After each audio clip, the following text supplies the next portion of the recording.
I want to show you my new aluminum profile workbench, why and how I designed it, and why I think it's an awesome alternative if you are thinking about building a similar workbench for your own needs. Hi, my name is Bill Choi, and ever since I was little I have always loved to tinker with gadgets to see how they work. I'm currently based out of Hong Kong, and although not an engineer by training, I'm a DIYer at heart. The kind of wood that most DIY YouTubers use to build their workbenches is really hard to find in Hong Kong, and most of what's available is pretty expensive. Looking for alternatives, I came across the aluminum profile. For those of you who are unfamiliar with aluminum profile, it's the stuff they use to build 3D printers and DIY CNC machines. It's manufactured to be extremely strong, light, straight, and easy to assemble. I just want to mention, if you have any questions or comments about the workbench, send me a message. I'm always happy to discuss in more detail. I have a 3-foot by 7-foot nook in the back of my apartment that I was using for my beer brewing.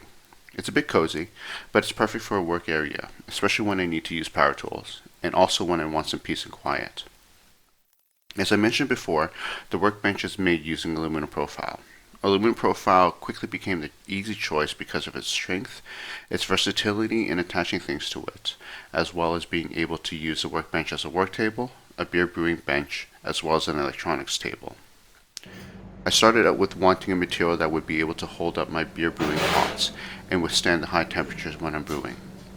I can brew up to 10 gallons of beer at one time, that's roughly 40 liters or 120 bottles. Normally during brewing, all 3 pots could be holding between 40 to 60 liters of water, so that's anywhere between 120 to 180 kilos of liquid, plus another 25 kilos of grains, plus another 30 to 40 kilos of equipment. All in all, that's roughly 200 to 250 kilos of weight that the workbench would have to withstand while brewing beer. This is on top of the roughly 110 kilos that the workbench already weighs. As I also intend to use this table for woodworking projects, it also must withstand constant hammering, drilling, as well as to be chemically resistant to whatever glues, epoxies, and solvents I throw at it. And on top of all this, the table must be able to maintain square in all connection points throughout the bench. Aluminum profile comes in many shapes and sizes, but the more common sizes are 20-20 or 20 millimeters by 20 millimeters, 40-40, and the less common 80-80 or 80 millimeters by 80 millimeters. There are other sizes, but I decided to stick with these 3 for simplicity. I began by sketching out the table using SketchUp. The great thing about SketchUp are the models that other users have created in the 3D warehouse. This made designing the table so much easier for a new user like myself. A big thanks goes out to everyone who creates models for SketchUp. Many of you don't get the recognition you deserve, but just know that I appreciate what you all do. By far the biggest benefit of using SketchUp is that I can try out using different sizes and designs to see what fits best, and what would be a disaster waiting to happen. For example, I ended up using a mixture of 80-80, 40-40, and 20-20 aluminum profile.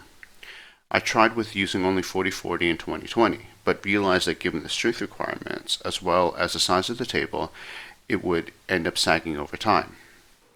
I decided on a design where all the main supports were 80-80 profile, all secondary and supporting pieces were 40-40, and I would use 20-20 in a torsion box design to help strengthen the plywood tabletops and to help maintain flatness over time. The plywood tabletops are meant to be easily detachable. This is useful for when I brew beer, as I don't have to worry about damaging the plywood as I move my pots around. I also intend to incorporate a woodworking router into a section of the table someday. As a workbench will be up against 3 walls, I decided that the back of the workbench should be taller, so that I can hang stuff above the tabletop. This will be useful for hanging lights, tools, and even cameras for recording my projects. A side note about T-Track. It's a track system that allows for connecting accessories in a secure way, but also being easy to attach, reposition, and detach nuts and screws. There are a total of 63 pieces of aluminum profile needed to build my workbench, not including the tabletops or any of the screws and fasteners. I bought all the aluminum profile and most of the fasteners online at AliExpress. As is the case for projects like this, you end up buying too many unnecessary screws of one size, and too few of a screw you actually need. Screws are cheap, time is not. Get more screws of different sizes from the beginning, so you don't have to wait for a second delivery.